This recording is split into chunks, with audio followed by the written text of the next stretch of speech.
Well, let's talk about it. The tariffs are working, trade deficits are shrinking, factories are coming home, even America's rivals are adjusting.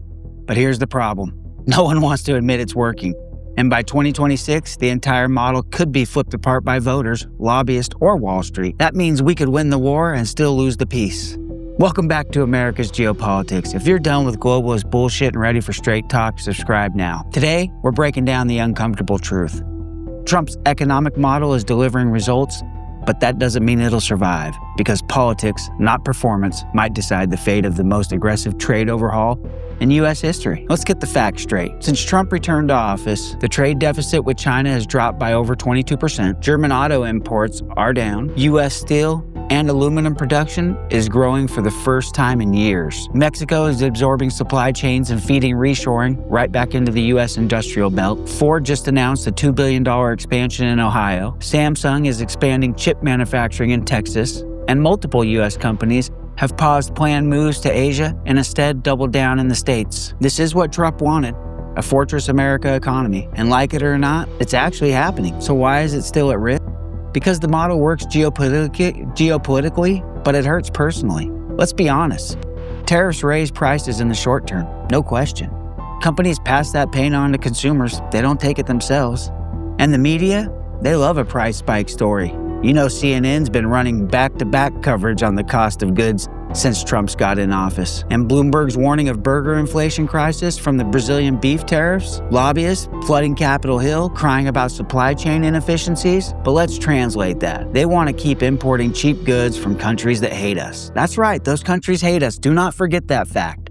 That's not efficiency, that's addiction. China doesn't want us to succeed. Sending them money is dumb. By the time 2026 rolls around, the tariff model will be under maximum pressure. Corporate PACs will fund candidates who promise to reverse it. Blue districts blame every price increase on Trump's trade war. And the Chamber of Commerce, they'll push for a return to the rules-based global order that existed for the last 80 years. Hell, even some moderate Republicans are getting nervous. They like growth, but not the blowback, and Trump doesn't do it pretty. They want the wins without the war, and in Trump's case, that's not how this works.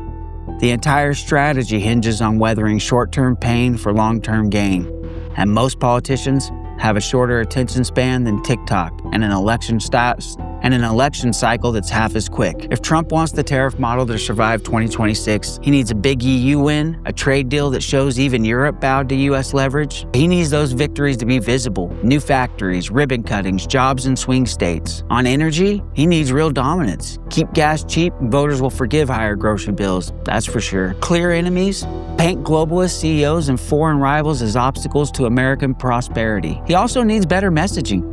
Tariffs aren't just a penalty, they're an investment. You pay more now to make sure your kids still have industries that matter. It's not a tax, it's a transfer from foreign powers back to American workers. Is this just Trump's vision or America's future? Well, if the model holds through 2026, it becomes embedded in America's economic DNA. It's what we'll talk about 80 years from now.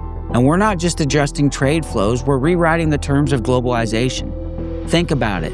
The U.S. is setting one-on-one trade terms with Europe, Mexico, Korea, Japan. We're weaponizing access to the American consumer market, the most valuable asset in the world. And we're building an economy that doesn't rely on hostile or unstable nations. That's more than a Trump win. That's a generational pivot. Before globalization, it was mercantilism. But if the political class holds, it all evaporates. So here's the question. Do we have the guts to stick with it? Hell, does Trump have the wins to keep it going?